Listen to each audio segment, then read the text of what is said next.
땀도 막. 아유 나도 닮았다. 싸움이 많다. 싸움이 많다. 참 맛있어. 몰라. 몰라서 다 이겨먹으려고. 찬송 부르겠습니다. 308장입니다.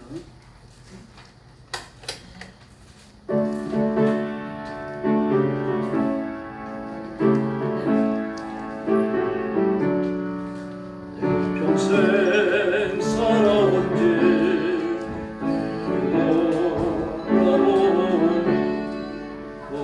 엄마가 장받아 모두 죄뿐입니다.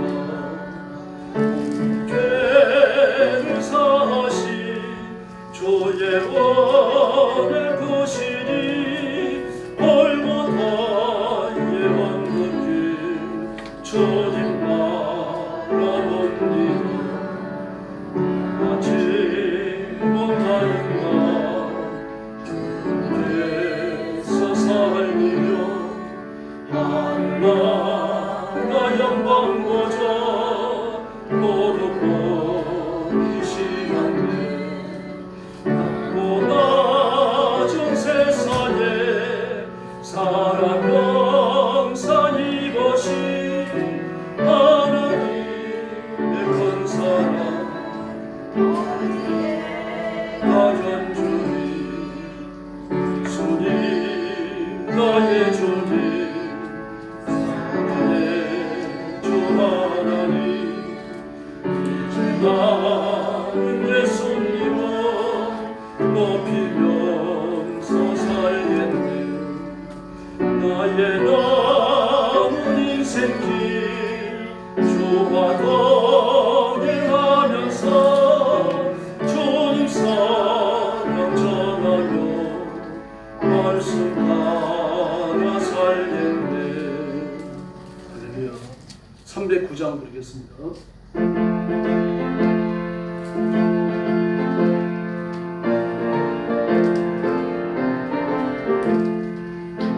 내 영혼 주와 힘이여 귀한 평생 소주여 갈망합니다. 그 약속 따라서 힘써 간구하오니 오 주여 내 기도 어서 들어주소서. 예수의 사랑 예수의 사랑 바다 물결같이 내게 임하니 너의 물결에 물결이 쌓여서 내 영혼의 기쁨 한량없도록 주에게 약속한 큰 길을 주시오. 올해의 저물은 건너편에 머물러 우리가 징조와 눈빛이 서보이니 나 힘을 다하여 주께 간구합니다. 예수의 사랑 예수의 사랑 바다 물결같이 내게 임하니 너의 물결에 물이 쌓여서 내 영혼의 기쁨 한량없도록 내게 소란 빛이 넘쳐지고 구원의 큰 강물을 걷자고 넘쳐서 주한 모든 죄 모두 씻어버리니 나 즐거운 은혜를 충만하게 받았네. 예수의 사랑 예수의 사랑 바다 물결같이 내게 임하니 너의 물결에 많이 쌓여서 내 영혼의 기쁨 한량없도록 차고 넘치는 주의 은혜에 자의 밀려와 내게 만족합니다. 할렐루야로 주를 찬송하오니 나 즐거운 충만합니다. 예수의 사랑 예수의 사랑 바다 물결같이 내게 임하니 너의 물결에 물결이 쌓여서 내 영혼의 기쁨 한량없도록. 할렐루야. 313장 부르겠습니다.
할렐루야. 314장 부르겠습니다.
(316장) 부르겠습니다. 이 찬송 부르고 김윤승 권사님 기도해 주시기 바랍니다. 316장입니다.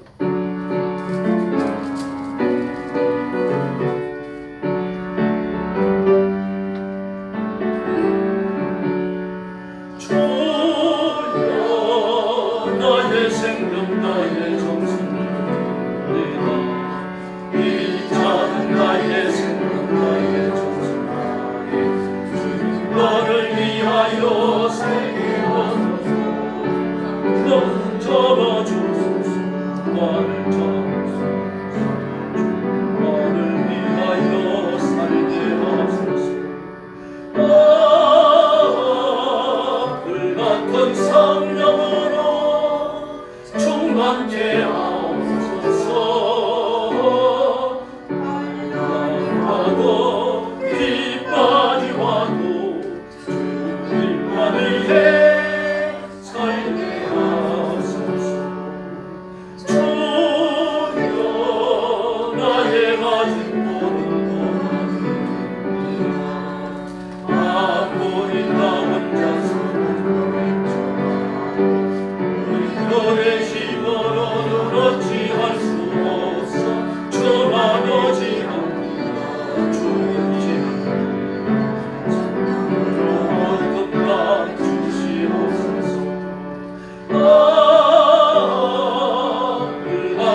사랑과 은혜를 감사드립니다. 아멘. 하나님께서 우리를 사랑하사 복된 주인을 주시옵시고 하나님 아버지 이 시간은 주님을 찬양하는 귀한 예배 복된 예배가 됨을 주님께 감사를 드립니다. 아멘. 하나님께서 이 시간 온전히 임하여 주시옵시고 성령 충만한 시간 되어지길 원하옵나이다. 성령님 함께하여 주시옵소서.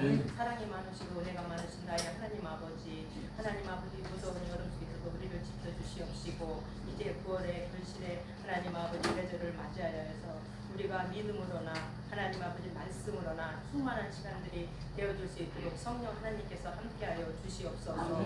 하나님께서 늘 우리 영광교회 위에 함께하신 성령 하나님 아버지 감사를 드립니다. 하나님 아버지 날마다 예수 믿어 구원받고자 하는 자들이 더해지는 교회가 되게 하여 주시옵시고 하나님께서 우리 교회를 통하여서 하나님 아버지 부흥과 혈계의 역사가 이루어질 수 있도록 성령 하나님께서 함께하여 주시옵소서. 하나님 아버지 말씀과 하나님 믿음 가운데 승리하게 하여 주시옵시고 우리들의 삶을 통하여서 예수 그리스도를 하나님을 증언하며 증거할 수 있는 삶을 살아갈 수 있도록 성령 하나님께서 늘 함께하여 주시옵소서. 사랑이 많으신 하나님 아버지 지금 이 순간에도 하나님 아버지 각 나라에 흩어져 복음 전하는 선교사님들 위해 함께하여 주시옵소서. 하나님 아버지 모든 어려움을 무릅쓰고 주의 일을 감당하오니 성령 하나님께서 그들을 지켜 주시옵시고 하나님 아버지 기도로 하나님 물질로 우리가 구원할 수 있는 하나님 아버지 능력의 삶을 살도록 하나님께서 함께하여 주시옵소서. 사랑이 많으신 하나님 아버지 이 한 시간도 귀한 사자님 단위에 세우셨사오니 늘 감사를 드립니다. 주님께서 늘 영육간의 강건함을 허락하여 주시옵시고 늘 능력의 장중에 붙들어 주시옵소서. 하나님께서 우리 목사님을 통하는 전하시는 말씀을 통하여서 우리의 영과 육이 새로워지는 삶을 살게 하여 주시옵소서. 사랑이 많으신 하나님께서 이 한 시간도 온전히 주관하여 주심을 믿사옵고 우리를 죄에서 구원하여 주신 예수님의 이름 받들어 간절히 기도드리옵나이다. 아멘.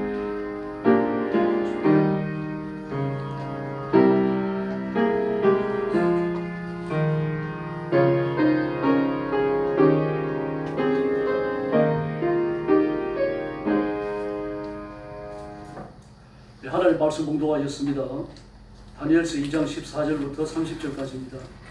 구약성경 1233페이지 1233페이지 다니엘 2장 14절부터 30절까지입니다. 우리 새벽 예배 때처럼 돌아가면서 몇 절씩 보겠습니다. 14절 말씀부터 제가 먼저 봅니다. 그때 왕의 건의대장 아리오니 바벨론 지혜자들을 죽이러 나가매 다니엘이 명철하고 슬기로운 말로 왕의 건의대장 아리오기에게 물어 이르되 왕의 명령이 어찌 그리 급하냐 하니 아리오기 그에게 아리오기 그 일을 다니엘에게 알림해 다니엘이 들어가서 왕께 구하기를 시간을 주시면 왕이 그 해석을 알려드리리이다 하니라. 이 다니엘이 자기의 불로 들어가서 그 친구 하나엘과 미사엘과 아사엘에게 그 일을 알리고 하늘에 계신 하나님이 이 은밀한 일에 대하여 불쌍히 다니엘과 친구들이 받으려는 다른 지혜자들과 함께 죽음을 당하지 않게 하시기를 그들로 하여금 구하게 하니라. 이런 것이 가능성으로 다니엘에게 나타나더니 다니엘이 하늘에 계신 하나님을 찬송하니라. 다니엘이 말하여 이르되 영원부터 영원까지 하나님의 이름을 찬송할 것은 지혜와 능력이 그에게 있음이로다. 그는 때와 기들을 바꾸시며 왕들을 폐하시고 왕들을 세우시며 지혜자에게 지혜를 주시고 총명한 자에게 지식을 주시는도다. 그는 깊고 은밀한 일을 나타내시고 어두운 데에 있는 것을 아시며 또 그 빛이 그와 함께 있도다. 나의 조상들의 하나님이여 주께서 이제 내게 지혜와 능력을 주시고 우리가 주께 구한 것을 내게 알게 하셨사오니 내가 주께 감사하고 주를 찬양하나이다. 곧 주께서 왕의 그 일을 내게 보이셨나이다 하니라. 이에 다니엘은 왕이 바벨론 지혜자들을 죽이라 명령한 아리옥에게로 가서 그에게 이같이 이르되 바벨론 지혜자들을 죽이지 말고 나를 왕의 앞으로 인도하라. 그리하면 내가 그 해석을 왕께 알려드리나 하니 이에 아리옥이 다니엘을 데리고 급히 왕 앞에 들어가서 이르되 내가 사로잡혀 온 유다 자손 중에서 한 사람을 찾아내었나이다. 그가 그 해석을 왕께 알려드리나 합니다. 왕이 대답하여 벨드사살이라 이름한 다니엘에게 이르되 내가 꾼 꿈과 그 해석을 내가 능히 내게 알게 하겠느냐 하니 다니엘이 왕 앞에 대답하여 이르되 왕이 물으신 바 은밀한 것을 지혜자 나술객이나 박수나 점쟁이가 능히 왕께 보일 수 없으되 오직 은밀한 것을 나타내시는 하늘에 계신 하나님이시라. 그가 느부갓네살 왕에게 후에 될 일을 알게 하셨나이다. 왕의 꿈, 곧 왕이 침상에서 머릿속으로 받은 환상을 이러합니다. 왕이여, 왕이 침상에서 장래일을 생각하실 때 은밀한 것을 나타내시는 이가 장래일을 왕에게 알게 하셨사오니.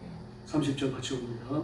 내게 이 은밀한 것을 나타내심은 내 지혜가 모든 사람보다 낫기 때문이 아니라 오직 그 해석을 왕에게 알려서 왕이 마음으로 생각하는 것을 왕에게 알려주려 하심이니라. 아멘. 설교 제목은 위기의 극복입니다. 바벨론에 살고 있는 모든 술객들, 특별히 왕을 보좌하는 이 참모 역할을 하는 술객들에게 피할 수 없는 위기가 닥쳐왔습니다. 그들이 죽음의 위기가 찾아온 거죠. 어떻게 보면은 바벨론에서 최고의 지식인들이라고 할 수 있습니다. 물론 이제 요즘 말하자면 점쟁이 기능을 하는 사람도 있습니다만, 그러나 박수라고 하는 사람들은 점성술사고, 거기에 해당되는 사람이 이제 사실 천문학자입니다. 왜냐하면 그 당시에 이미 지구가 태양을 한 바퀴 도는 황도대를 감시하는 사람들이었어요. 그래서 매월 다른 별자리가 황도대에 나타납니다. 다시 말해서 황도대를 지구가 쭉 이렇게 공전을 하면서 1월달에 어디에 도달하고 2월달에 어디에 도달하고 3월달에 어디에 도달하고 도달할 지점이 있겠죠. 그 지점에 도달할 때마다 별자리가 다릅니다. 그 별자리를 감시하는 거예요. 그리고 그 별자리 1월달에 그 별자리가 어느 지점에 어떻게 머물렀을 때 지상에 무슨 일이 일어나는가 그걸 살피는 겁니다. 가뭄이 있었느냐, 한재가 있었느냐, 무슨 전염병이 일어났느냐, 전부 다 이런 걸 살펴가지고 기록으로 남기는 겁니다. 2027년 1월달, 2월달, 3월달, 4월달 매번 별자리를 감시하면서 한 달 동안 무슨 일이 일어나는지를 쭉 역사를 살피고 사회를 감시하는 겁니다. 이게 100년, 200년 데이터가 쌓이는 거예요. 소위 말하는 박수들, 점성술사들, 이 사람들 천문학자들이죠. 그러니까 그 데이터를 가지고 올해는 4월 달에 어떤 별자리가 어떤 식으로 차례를 했으니까 왕위에 무슨 일이 일어납니다. 이런 일을 이야기를 해주는 사람입니다. 그게 맞았어요. 물론 100% 맞는 건 아니겠죠. 지금 이야기하는 천문학과는 또 다른 문제니까요. 그러나 그 당시는 만약에 빅데이터를 다루는 사람들이에요. 이런 사람들이 다 죽게 생긴 겁니다. 지금. 왕의 주변에서 좀 이름이 있다라고 말하는 사람들, 왕에게 좀 이렇게 조언을 해줄 수 있는 위치에 있는 지식인들이 다 죽게 생겼다는 겁니다. 보통 일이 아니죠. 왕이 얘기했을 때요. 그래서 느부갓네살의 시위대장인 아리오지 이제 잡으러 다니는 겁니다. 시위대장이라 그러니까 지금 경호실장의 수방사 경비사령부 사령관 이 정도에 해당되는 사람입니다. 무슨 황관쯤 생각하시면 안 되고요. 어쨌든 그 거대한 군사를 들여가지고 궁궐을 경비하는 그 구대를 움직이는 사람이에요. 그러면서 왕을 개인적으로 측근해서 보좌하는 사람이거든요. 그리고 이 사람이 손을 갖다 하면 왕을 암살할 수도 있는 겁니다. 왕이 올라가는 음식도 이 사람의 손을 통해야 돼요. 이제 이런 실력을 가진 사람인데 그런 사람이 이제 왕의 주변에 있던 이 지식인들을 잡아서 죽이려고 돌아다니고 있는 겁니다. 그 높은 사람이 설치고 다니니까 분위기가 얼마나 살벌하겠습니까? 이게 지금 궁궐 안에서 이루어지고 있는 거죠. 그런데 다니엘에게도 체포영장이 떨어졌어요. 그 다니엘은 금시초문인데 그런 말을 들은 적도 없거든요. 왜 잡혀가야 하는지 알 수가 없는 거예요. 또 그럴 만한 제가 생각하는 것도 아닙니다. 제 탈세를 한 것도 아니고 관직을 빙사해가지고 공공을 횡령한 것도 아니고 식민지 백성으로서 자기네들 나라를 빼앗아간 바벨론에 대하여 테러를 감행하고 있는 것도 아니고 그 왕이 그렇게 경로에서 자기를 죽여야 할 이유가 아무래도 생각이 안 나는 겁니다. 그러니까 어리둥절한 거죠. 그때 아리오이 말을 합니다. 왕이 한 이상을 꿈속에서 봤는데 없이 혼란스럽다. 잠을 못 잘 지경이다. 근데 이걸 알게 하기 위하여 이걸 나한테 알려달라고 그 점성술사와 그리고 술객들과 점쟁이 전부 다 불러모았다. 갈대아 수사들 다 불러모았다. 근데 이들 중에서 왕이 요구하는 것을 응단히 해야 되는데도 불구하고 하지 못한다. 왕이 뭘 말하냐? 첫째로 무슨 꿈을 꿨는지 무슨 이상을 봤는지 이상의 내용을 말해라. 두 번째, 이상에 대한 해석을 해라. 두 번째는 쉬운 거죠. 대각하면 되니까요. 그러나 이 세상에 남이 꾼 꿈을 어떻게 알아맞히냐 말입니다. 남이 꿈속에 이상을 봤는데 그걸 무슨 수로 알아맞히겠습니까? 그래서 왕이 지금 화가 났고 궁궐에 있는 모든 지식인을 다 죽이려고 한다. 그때 다니엘은 이 일이 하나님께로부터 시작되었구나. 이걸 깨달으면서 침착하게 왕의 아뢰를 본 거예요. 왕을 만나게 해달라. 그러면 내가 왕에게 꿈 내용과 꿈에 대한 해석까지 알릴 수가 있다. 이렇게 이야기하는 겁니다. 그러나 이와 같은 다니엘의 행동은 오해를 받을 수 있죠. 왜 그렇습니까? 한 며칠 더 좀 이렇게 미루려고 하는, 뭐 지금 어떻게 생겼는데 며칠 더 산다고 해서 그런 의미가 있겠습니까? 그러려고 하는 장기를 부리는 것으로 오해를 받을 수 있다는 얘기입니다. 아주 치질하고 유치한 사람으로 치고받게 될 수 있겠죠. 다니엘은 지금 장기 부리는 게 아니잖아요. 하나님께 사로잡혀갖고 하나님의 일을 하고 있는 중입니다. 온 천지를 다스리시는 여호와 하나님, 전능하신 창조주 하나님의 뜻을 행하는 중이에요. 그래서 이제 왕이 이제 아리오건 올라가서 다니엘의 말을 전했고 왕이 그가 떨어집니다. 며칠 말미를 얻었어요. 그리고 집으로 돌아옵니다. 돌아와서 가만 생각하니까 이게 보통 일이 아니죠. 정신 나간 짓이라고 말할 수도 있는 거죠. 만약 잘못되면 왕이 진노를 사서 자기뿐만 아니라 유대인 민족 전체가 화를 당할 수 있는 그런 위기에 빠질 수 있는 겁니다. 한 개인 때문에 민족을 말살시키는 거야.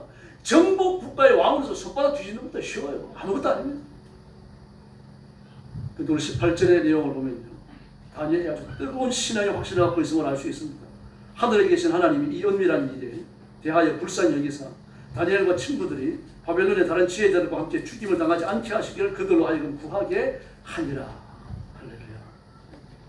다른 확신이 있었어요. 다니엘은 이 일로 죽지 않는다. 이 일로 죽지 않으려고 하면 하나님께서 꿈 내용을 알려주셔야 하고 꿈의 해석을 주셔야 된다. 반드시 주실 것이다. 할렐루야. 아멘 좀 하십시다. 네. 여러분, 지금 하늘에 계신 하나님 창조주 여호와께서 이 시련과 시험을 허락하셨는데 긍휼이 풍성하신 하나님이시니까 반드시 우리를 위해서 살 길을 예비하셨다. 그 너희는 이걸 위해서 기도해라. 다니엘이 그 친구를 향해서 지금 하는 말 아닙니까? 긍휼이 풍성하신 하나님, 지 앞에 살 길을 열어주십시오. 그 기도하고 있는 거죠. 그럼 그 기도 다니엘은 안 믿겠습니까? 다니엘도 열불나게 그 기도 할 수밖에 없는 거죠. 생명이 왔다 갔다 하는 위급한 판국 아닙니까? 근데 그날 기적이 일어납니다. 하나님께 다니엘에게 꿈의 내용을 보여주시고 꿈에 대한 해석도 주신 줄을 믿습니다. 오늘 본문에는 안 나옵니다만 여기 보면 이게 나와요. 그래서 이튿날 날 밝기가 무섭게 왕을 만납니다. 그래서 다니엘은 분명하게 말합니다. 세상에 어떤 술객이나 무당도 왕의 꿈에 본 그 이상을 왕에게 알려주거나 해석을 주거나 할 수 없습니다. 오직 하나님만이 하실 수 있습니다. 하나님이 주신 꿈, 그 꿈을 왕이 꾸셨는데 꿈 내용을 말씀드리고 해석도 제가 하겠습니다. 이건 제가 똑똑해서가 아니라 하나님께서 이게 은총을 입히셨기 때문입니다. 야, 대단히 겸손하세요. 아무도 못하지만 내가 한번 해보겠습니다. 그리고 이렇게 말하지 않았어요. 제가 똑똑해서 이걸 아는 게 아닙니다. 하나님께서 그 이상을 알려주셨기 때문입니다. 그리고 이 일이 하나님께로서부터 비롯됐다는 것을 왕에게 알게 하기 위해서입니다. 이런 의도의 말을 합니다. 그러므로 다니엘에게 찾아온 위기는 이것 때문이죠. 다른 게 아니죠. 하나님이 어떤 분이신지 느부갓네살 앞에 가서 증거하게 하기 위함입니다. 이것 때문입니다. 그러므로 허락된 위기죠. 하나님께서 예스한 위기입니다. 그러므로 다니엘은 하나님의 지혜를 증거하는 그런 메신저, 수단과 방법이 된 겁니다. 하나님의 방법입니다. 하나님의 메신저입니다. 하나님의 손에 들려진 하나님의 지팡이가 된 겁니다. 그러므로 하나님이 주신 것이니까 하나님이 알게 하지 않으시면 알 자가 아무도 없죠. 다니엘이 정확하게 파악을 했고 정확하게 분석을 했고 그 결정을 내린 겁니다. 네, 그러므로 위기를 주신 하나님의 뜻이 성취되어져야 위기는 감해질 줄로 믿습니다. 하나님의 뜻이 성취되기 이전까지 위기는 계속 따라오는 겁니다. 위기가 언제까지 다가올까요? 육신의 장막을 벗어날 때까지입니다. 그리고 언제든지 위기가 온다, 시험이 온다, 유혹에 빠질 수 있다, 이 긴장감을 놓치면 안 되는 겁니다. 그리고 살 얼음판 같은 것 같지 않습니까? 그렇지 않습니다. 여러분. 바울이 이야기한 것처럼 거룩한 근심, 하나님의 말씀대로 살고자 하는 열망에서 나오는 근심은 우리를 힘있게 용사로 만들어줄 줄 믿습니다. 그 죄를 짓기 때문에 나오는 근심은요, 그 사람의 뼈를 썩게 하는 거죠. 잠에서 말하는 것처럼 다릅니다. 그래서 우리는 위기를 통해서 하나님의 전능하심을 세상 앞에 증거해야 할 줄로 믿습니다. 이게 우리가 이 땅에 사는 이유입니다. 호세아를 보십시오. 우리는 하나님께서 호세아한테 너 바람기 많은 여자를 아내로 오더라. 이야, 참 어떻게 이런 일을 하나님께서 맡기실까요? 바람기 많은 아내를 오더라. 그거는 선지자가 아닙니까? 선지자요. 막 조숙하고 인생에 대한 묵상도 깊고 말입니다. 좀 거룩하게 살려가는 열망도 있고 이런 여자를 얻어야 되는데 바람기 많은 여자를 얻어라. 진짜 그런 여자를 얻었습니다. 고멜이잖아요. 그런데 애를 셋을 낳았습니다. 이름도 말입니다. 요상합니다. 이름이. 첫째는 이스라엘, 둘째는 로로하마, 셋째는 로합니다. 이스라엘은 하나님께 내가 쫓겼다. 애 이름을 이렇게 지었을까요? 두 번째는 로로하마, 긍휼의 이김을 받지 못한다. 세 번째는 로함마, 내 백성이 아니다. 여러분의 이름 하나하나가 하나님의 계시적 직관을 하고 있는 거죠. 이렇게 애를 놓고 나서는 남자하고 눈이 맞아서 도망을 하고 그랬습니다. 도망가는데 그냥 갑니까? 그 남편의 재산을 정리하고 다 가져가 버렸습니다. 그러면은 남편의 재산을 정리해가지고 눈에 맞는 남자, 자기 마음에 들어가지고 연애하기 위해 해가지고 나가서 행복하게 살아야 될 거 아닙니까? 그게 아닙니다.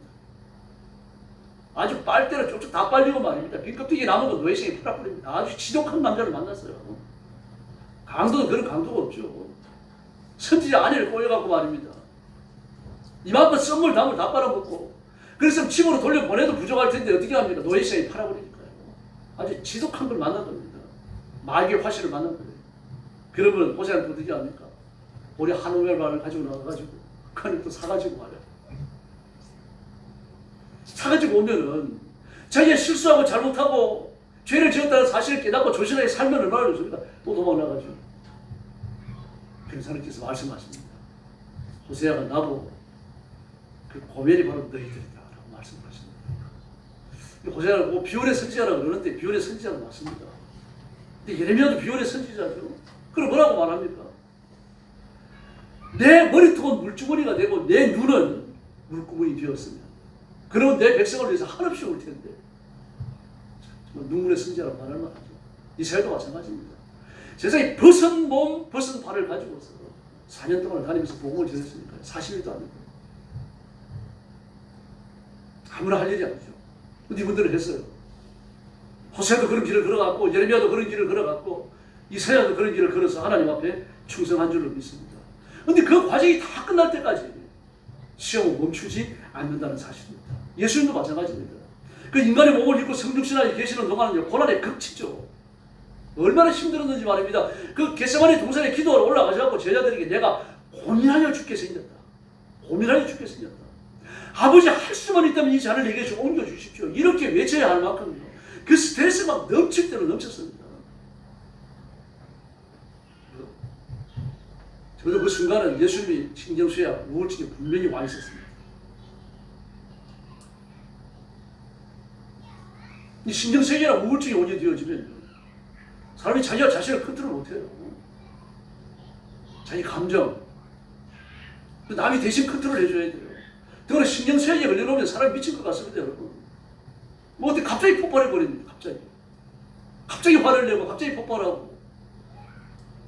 뭐 어떨 때는 또 굉장히 자기 본 마음이 나오니까요. 본 마음이 나오니까 아주 부드럽고 착해요. 그래서 갑자기 폭발을 해버리는. 대부분 신경쇠약이에요. 뭐 예수님이 그 과정에 계시지 않았을까? 내가 고민하여 슬퍼서 고민하여 죽게 생겼다 이렇게 말할 정도니까요. 그건 이미 신경쇠약이나 우울증을 보여주고 있는 거죠. 하나님을 향해서도 아버지 할 수만 있다면 이 잔을 내게서 옮겨주십시오. 예수님이 왜 오셨는지 잘 아시는 분 아닙니까? 근데 그렇게 말해요. 예수님 감정이 통제가 안 되는 겁니다. 지금. 그 지경까지 가셨어요. 그런데 히브리서에 보면 뭐라 그럽니까? 기도하며 울면서 그 길을 가셨다라고 말합니다. 울면서. 통곡과 눈물로 기도하면서. 눈물과 기도가 아니면 그 길을 못 가셨다는 얘기죠. 예수님도요. 인간의 육신이라고 하는 게 육신을 통하여 시험하는 마귀의 시험이 그렇게 강렬한 겁니다. 베드로도 마찬가지죠. 요한복음 13장에서 예수님을 위해서라면 죽는 데까지 나가겠습니다. 결심을 하잖아요. 근데 위기가 찾아오니까 어떻게 돼요? 예수를 모른다고 부인하고 저주하고 맹세까지 해버리죠. 그게 인간입니다. 그래서 그리스도인이 위기를 잘 이겨내야 돼요. 위기를 통해서 예수님을 입장해야 될 때가 있기 때문입니다. 아브라함도 보십시오. 네가 백세의 아들 독자 내 아들 이삭을 나한테 바쳐라. 그래 네 아들 이삭이라고 그러지 않죠. 네가 백세의 아들, 이 독자 하나밖에 없는 아들, 네 아들 이삭을 나한테 바쳐라.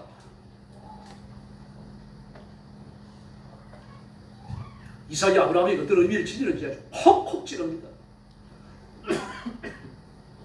그러면서 모리아산으로 가서 내가 너에게 명령한 땅으로 가서 나한테 바쳐라 하고 막.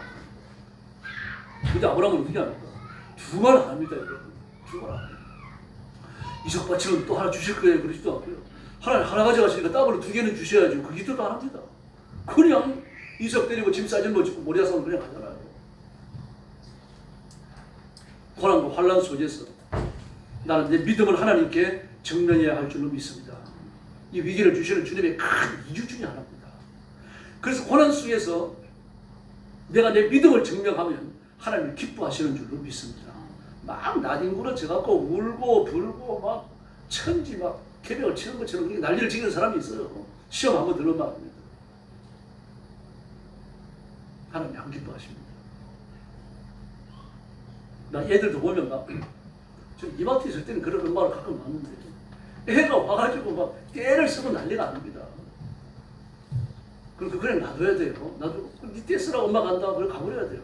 어디 숨 던지요. 그럼 애가 너무 딱 그치고 엄마 찬스입니다. 그런데 옆에 앉아갖고 애를 막 그걸 버르장머리를 고치라고 난리를 치기는 절대 진정 안 됩니다. 이런 거예요. 절대 진정 안 돼요. 엄마가 지쳐가고 탈진해버립니다. 그러면서 야단칠 때 꼭 하는 말이 있어요. 이거 여러 번 들었어요. 저도요. 이마트에서. 너 집에 있을 때는 안 그러는데 여기 나오면 왜 그러니? 집에 있으면 관객이 없잖아요. 그러니까 이마트라고 관객이 있거든요. 그거 알아요. 얘가요. 애들이 정확하게 파악하고 그렇게 내도록.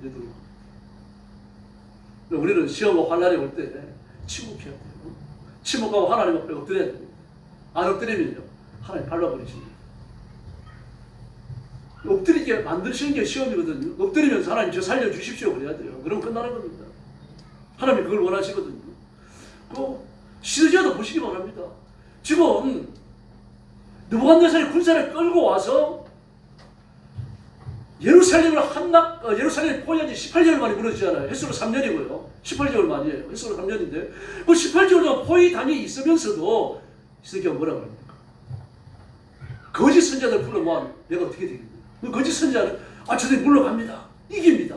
왕은 아무 소리 안 봅니다. 막 거짓말을 하니까 그게 귀를 기울이는 거예요. 근데 미식적으니까 또 이사야 선자를 예레미야를 부릅니다. 예레미야는 뭐라고 합니까? 왕을 끌려갑니다. 개처럼 끌려갑니다. 백성들 다 사로잡힙니다. 예루살렘 성은 무너집니다.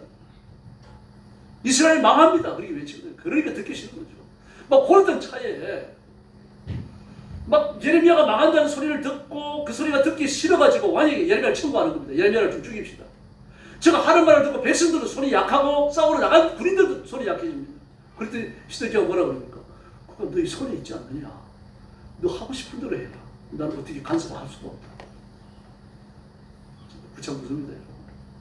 어쩌면 왕과 백성들이 일치단결을 해가지고 하나님의 종을 죽음으로 몰아넣습니다. 하나님께 대한 그 얘기죠. 그래가지고 차마 죽일 수가 없으니까 물 없는 구덩이에 던져버리잖아요. 진천이라고 그랬죠. 진천. 우물물이에요. 우물물. 우물물을 다 퍼먹었으니까 건기가 깊은 거죠.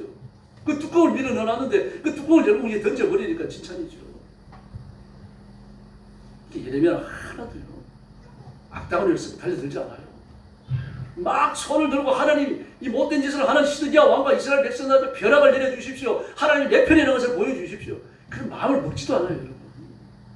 고난 나가면 고난 쓰고 우물 속에 집어 던지니까 그런 우물 속에 들어가고요. 하나님 허락하시기 때문에 그런 일을 통해 가지고 예레미야가 하는 일이 뭡니까? 하나님의 메시지. 이 말씀이 정확하게 전달되도록 해야만 합니다. 예레미야의 불충성 때문에 메시지의 선명성이 가리는 건 잘못되거든요. 그러면 우리 위기를 통해서 하나님을 정면해야 할 줄로 믿습니다. 내가 선을 베풀었는데 반대급부가 돌아올 수 있습니다. 예레미야가 이제 전부 포로로 잡혀가고 나서 총독이던 그들에게로 돌아왔습니다. 그때 다윗의 적통을 이어가던 왕가의 사람 이스마엘이죠. 그 사람들을 일으켜가지고 그다리아를 암살해버립니다. 암살한다는 소식을 들어요. 그다리아가 들지만 대응을 안 해요. 그리고 군사를 이끌고 모압으로 가려고 그러다가 요하나를 만나잖아요. 군대를 일으킨 요하나를 만나면 그 의로운 사람이에요. 제사장 가문의 사람입니다. 그 마음이 의로우니까 마지아다를 치고 그랬죠. 그랬더니 이 이스마엘에 사로잡아가던 사람들 중에 많은 사람 대부분이 90% 이상이 요하나 쪽으로 도망을 가버립니다. 그리고 이스마엘에 남은 사람이 7명밖에 안 돼요. 그들을 이끌고 암몬으로 내려가려고 하니까 가서 대접을 받을 수가 없어요. 좁은 나라 어디로 갑니까? 애굽으로 내려가요. 그래서 죽습니다. 바벨론이 쳐들어온 것은 온 민족이 임한 하나님의 채찍입니다. 여기 거역하는 게 아닙니다. 다니엘이 얘기하는 것처럼 예레미야가 얘기하는 것은 나가서 항복을 했으면 그걸로 끝나는 거예요. 전쟁이 여기서 마무리되는 겁니다. 근데 항복을 안 하니까 끝까지 화살을 쏘고 칼을 막 휘두르고 달려드니까 쫙 망하는 거죠. 완전히 망해버립니다. 말발굽 안에 다 밟혀버리고 다 불타고 말이죠. 곡식들 다 빼앗기고. 위기가 오면 침묵해야 됩니다. 고난이 오면 침묵해야 됩니다. 그러나 찾아온 위기와 고난이 우리의 신앙을 위협하면요, 나는 생명을 걸고 그 위협적 요소와 싸워야 할 줄로 믿습니다. 그래서 죽으면 죽어야 되는 거죠. 당시는 이스라엘 전체가 위기였어요. 7천년 포로 생활을 마치고 귀환을 하더라도 다윗의 법을 이런 신전 왕국을 건설하지 못하죠. 바벨론에서 되돌아온 사람이 얼마나 됩니까? 5만 명이 채 안 되잖아요. 5만 명이 약간 넘을 겁니다. 그 절대 다수는요, 바벨론에 남아있어요. 그리고 그들이 했던 그 성벽 건축 작업이 얼마나 허술했던지 아마 그 손 씻는 사람이 좀 적었나 봐요. 어디에서 어디까지는 어느 가문이, 어디에서 어디까지 어느 가문이, 그 가문에게 할당을 줘가지고 그 가문에서 가문의 돈으로 성벽을 세우게 했거든요. 그러니까 대충 한 사람도 있었어요. 그래서 산바랏을 비롯해가지고 사마리아에 살고 있던 그 귀족들이 뭐라고 말합니까? 너희가 세워놓은 성벽은 허접하기 짝이 없다. 그리고 뭐라고 말합니까? 여호와 올라가도 무너질 것이다. 자존심을 있는 대로 다 건드리는 거죠. 나는 충성을 했는데 자존심을 건드립니다. 네, 그럴지라도 참아야 돼요. 왜 그렇습니까? 진리가 공격을 받지 않았기 때문입니다. 진리가 공격을 받지 않았기 때문이에요. 근데 스룹바벨이 성전을 건축했어요. 성전 건축했지만 복교가 없습니다. 복교.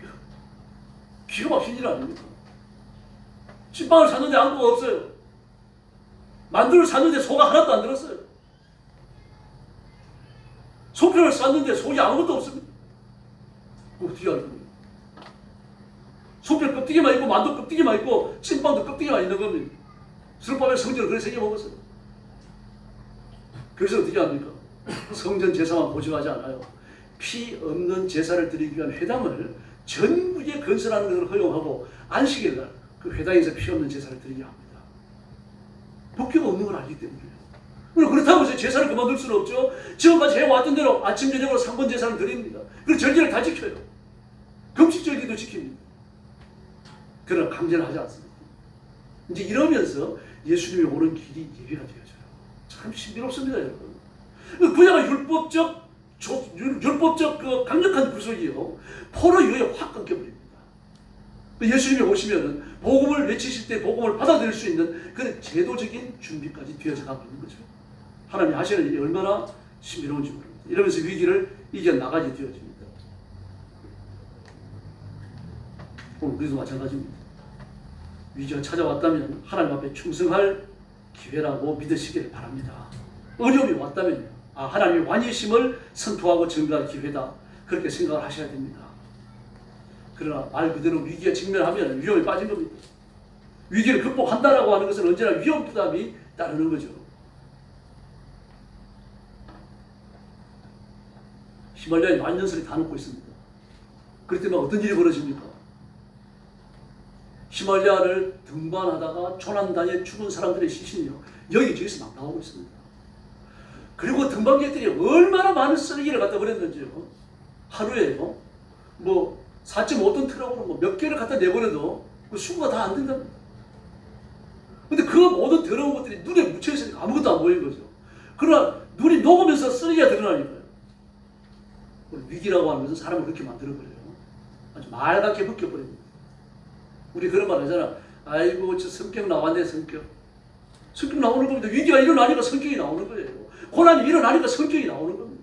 평소에는 잘 몰라요. 우상을 지낼 때는. 평소에 위기가 와도 우리는 성숙한 예수님의 인격을 가지고 있어야 할 줄로 믿습니다.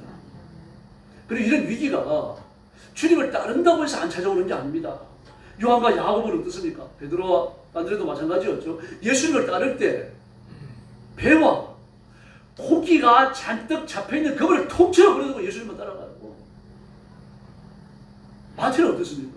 세관에 앉아가지고 오늘 누구 집에 가가지고 누구를 등쳐먹을까 그걸 생각하고 있는 그 자리에서 따라가요. 너는 나를 따르라 라고 말씀을 하십니다. 누가도 마찬가지입니다. 장래성 있는 직업을 버려두죠. 의사라는 직업을 버려두고 예수님 밑으로 들어가요. 그러면 예수님을 따르는 사람들에게 1차적으로 고난이 찾아오죠. 어떤 고난입니까? 현실의 이익을 포기하는 고난입니다. 돈을 포기하는 고난이 찾아와요. 11조 하면 11조 한 것만큼 돈을 덜 쓰는 거예요. 감사하면 감사하는 것만큼 덜 쓰는 겁니다. 오늘 구제헌금 하셨죠? 그럼 구제헌금 안 했을 때보다 그만큼 덜 쓰는 거예요. 바로 그것이 우리의 헌신이거든요. 근데 11조를 마치면서 뭐라 그럽니까? 하나님 30배, 60배, 100배를 주실 줄로 믿습니다. 받아보신 분들. 11조에 30배, 60배, 100배를 받아보신 분요. 그럼 한 달에 얼마 벌어야 됩니까? 연봉에 30배, 60배, 100배, 최하 60배를 받아야 되죠. 연봉이 5천이라면요. 15억을 벌어야 되는 거죠. 하나님 그렇게 주시느냐 말입니다. 여러분, 헌금은 그런 게 아닙니다. 하나님께 드린 것만큼 내가 덜 쓸 각오를 해야 돼요. 하나님, 요 돈이 있어야 이것들 할 수가 있지만 하나님 11조이기 때문에 안 쓰고 하나님께 드립니다. 구멍 뚫린 전대 막아주시고 돈 좀 많이 벌게 해주십시오. 그렇게 기도하는 거예요. 그런데 30배, 60배, 100배를 주실 줄로 믿습니다. 하나님 뭐라 그러십니까? 아유, 이 바보다. 넌 참 바보다. 그러실 거예요. 여러분, 그래서 우리는 본래 사명이 있는 겁니다. 물질로 봉사할 사명이 있고 몸으로 봉사할 사명이 있고요. 온 몸을 던져가지고 막 몸이 부서지도록 봉사할 사명이 있는 겁니다. 이 볼펜의 사명이 뭡니까? 쓰는 거예요. 잉크가 다 떨어지고 쓰고 나면 어떻게 합니까? 이걸로 뚝뚝 가운데를 분리해가지고 말입니다. 뭐 연필, 몽탄 연필을 끼워가고 쓰는 옛날 다 그랬잖아요. 아니면 선거할 때 붓뚜껑으로 쓰든지요. 그러나 이 볼펜이라고 하는 것이 쓰기 위해 있는 것이지 연필 끼워 쓰려고 있는 건 아니잖아요. 쓰다 보니 그렇게 쓰는 거죠. 경운기도 마찬가지입니다. 조용히 농자재 운반하고 말입니다. 뭐 농밭에 작업하라고 있는 거지 사람 타고 다니라고 있는 거 아니잖아요. 그래서 그 농기계 경운기 잘못하니까 뒤집어집니다. 무게 중심이 안 맞아가 뒤집어진다 그러고 뭐 그러더라고요. 그 왜 그런 거 하면은 그 사람 실으라고 만든 게 아니고 무거운 짐 실으라고 만들었기 때문에 무게 중심이 다를 수밖에 없죠. 그와 같습니다.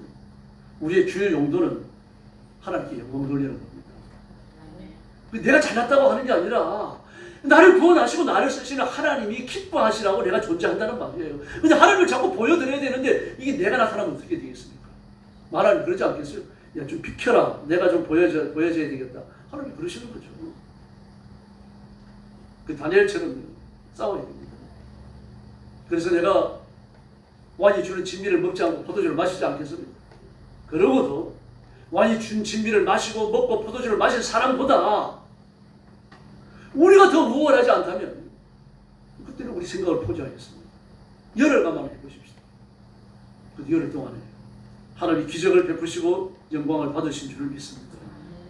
그래서 우리가 자기 사명에 충실하지 못하면 용도가 틀어진 볼펜이야 병이하고 똑같은 겁니다. 에이즈 걸린 목사님 얘기 들어보셨죠? 왜 에이즈 걸립니까? 한국에서 동생이 하니까 그렇죠. 저는 의정부에 있는 청년모가타를 지도할 때 동성애에 대해 가지고 학생들한테 가르치면서 동성애 단체 몇 개 찾아다녔어요. 제일 기억에 남는 게 의정부인데 실로암입니다. 그건 그 동성애 하는 사람들, 남자 동성애 하는 사람들이 그런 사람이 목사님이에요. 근데 그 양반을 만나고 두 번을 만났거든요. 두 번 만나가지고 얘기를 깊게 나눴는데 내가 물었어요. 두 번째는 목사님 동성애 하세요? 그러니까 한참 있다가 안 하는데요. 해요. 안 하는데요. 저게 상당히 흔들렸어요. 그런데 동성애에 대해 얼마나 좋게 얘기하는지 몰라요. 그 동성애를 허용하는 성경이 있습니까? 없잖아요. 그러니까 동성애를 허용하는 내용으로 성경을 바꿔가지고 말입니다. 지금 기장책 서점에서 팔아요. 그 성경 책을요. 우리 그러라고 있는지 아니지 않습니까? 성도로서 그리스도인으로서 정도 끝이에요. 사람이 인기를 얻고 그럴지 모르겠습니다. 그러나 그 신앙을 바꾸지 않으면 구원받은 사람 아닙니다. 천국에 못 가요. 제가 동성애 하는 사람을 만나가지고 잘못된 데도 안 가봤었어요. 그 대한극장 앞에 오면요, 이렇게 뒤로 들어가가지고 극장들이 있습니다. 저는 그런 때 동성애자들이 모이는 데인지도 몰랐어요. 그래 거기서 만나자 그래가지고 갔던 겁니다. 돈 들여서 입장권 사가지고. 그러니까 제일 뒤에 앉아 있으라 그래요. 그 제일 뒤에 앉았죠. 앉았으니까 전부 다 와서 커플이 앉아. 전부 다 남자. 그 극동 극장이에요. 극동 극장이에요. 그 대한극장 맞은편에요. 그 극장에 한 개가 두 개가 있었어요. 그 나중에 조사를 해보니까 이 동성애자들 모이는 소홀이더라고요. 그런 데까지 가봤습니다. 그 전부 다 남자들이 쌍쌍이 와가지고 앉아요. 앉아가지고 얘가 보고 끌어안고 보고 말이죠. 물란해요. 태도가 영화보는 태도가요. 기독교인이요. 그렇게 시작해보면 무도팩입니다. 볼 거 없어요. 그런 걸 하다가도 예수 믿으면 그걸 고쳐야 되는 거죠. 치료해야 되는 거죠. 아직 우리나라에서 그런 간증을 못 들어봤습니다. 미국에 동성애 하던 사람들이 예수님 만나고 그 쓴 간증문을 읽어보면요. 내가 예수 그리스도를 만나고 동성애를 포기해야 된다라고 하는 결정이 내릴 때 나는 미쳤다. 마귀가 자기를 미치게 한 거죠. 그러니까 그렇게 감정과 격정이 끌어오르고 목사님을 죽이기 위해 가지고 그 설교와 목사님을 죽이기 위해서 총을 내가 살아다녔다 그러더라고요. 그런데 그 격정적인 기간이 지나가고 나니까 몸에서 안개가 빠져나가는 것처럼 내 정신이 총명해지는 것을 느꼈다. 그러면서 내가 정상인이 됐다. 그런 요지를 했어요. 다시 말해서 동성애 한다고 하는 것은 마귀에 강력히 붙들려 있었다는 겁니다. 감정까지 완전히 지배를 당해가지고 동성애 그만하라는 얘기를 외치는 목사님의 설교를 듣고 그 목사님을 죽이려고 말해 총을 사러 다녔다고 합니까? 그 인간 본정신이 아니죠. 근데 그 마음에서 노연하면서 몸에서 안개 같은 것이 빠져나가고 눈이 맑아졌다. 정신이 맑아졌다. 그 제정신이 돌아온 거죠. 그 동성애는 단순히 육신적 성향이 아닙니다. 여러분. 그 영적인 더러운 역사가 그 배우에 반드시 있어요. 그러므로 그리스도인이 온전치 못한 것에 휘둘리는 건 큰 시험이에요. 큰 시험입니다.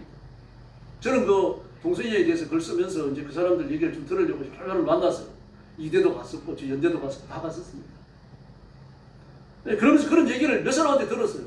나도 동성애 하는 사람을 이야기 위해 가지고 만나고 교제를 나누고 그랬는데 요즘 내가 동성애가 괜찮다는 생각이 자꾸 든다. 저 교회를 나가는데 그렇다는 거예요. 위에서 붙들고 간절히 기도해주고 그랬는데 그 동성애 배우에는 완전 영의 역사가 있습니다. 제 체험에 그래요. 제 임상에는요. 뭐 그런 얘기가 성경에는 없습니다만요. 그건 마귀의 역사가 아니고 기독교의 동성애 어떻게 빠지겠습니까? 에이지 목사 부끄러워 죽겠어요. 이게 TV까지 나왔었잖아요. 특집으로 다뤄주고요. 교회에서 싸우다가 폭력하고 감옥에 간 사람도 있고요. 교회 주차장에 소망교회 주차장에서 말입니다. 주차 자리를 놓고서는 차 두 대가 되려고 그러는 거죠. 누가 양보하고 가면 될 거 아닙니까? 양보 안 하고 싸움이 벌어진 거죠. 교회 주차장에서 서로 주차하려고. 소망교회가 아직 도서관이 있습니다. 도서관 관리하는 청년이 목사 얘기하고 신학교 나와가지고 그 얘기를 하더라고요.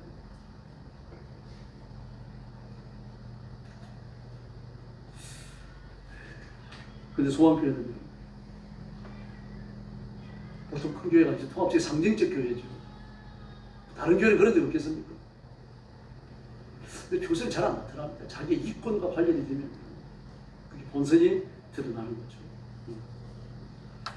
위기를 극복하는 그리스도인이 되어야 할 줄로 믿습니다. 다니엘도요. 포도주 마시고 고기 몇 잔을 먹었다가 죽습니까? 지옥 갑니까? 아니거든요.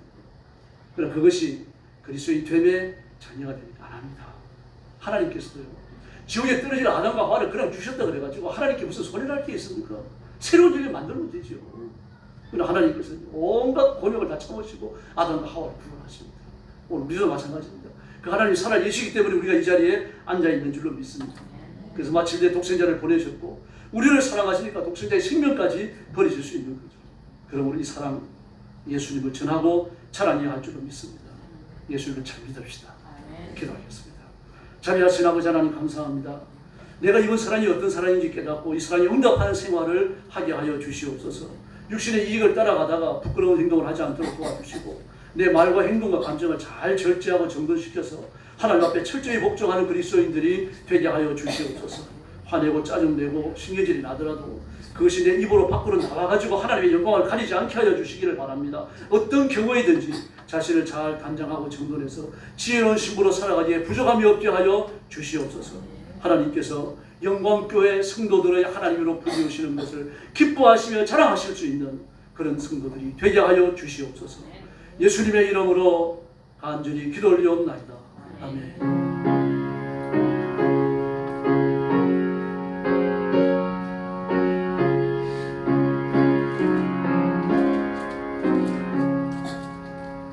네, 205장 드리겠습니다.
주간에 모이는 기도하고 예배에 열심히 나오셔서 참석해 주시고요. 하나님 앞에 기도하는 데 열심을 함께 해 주시면 좋겠습니다.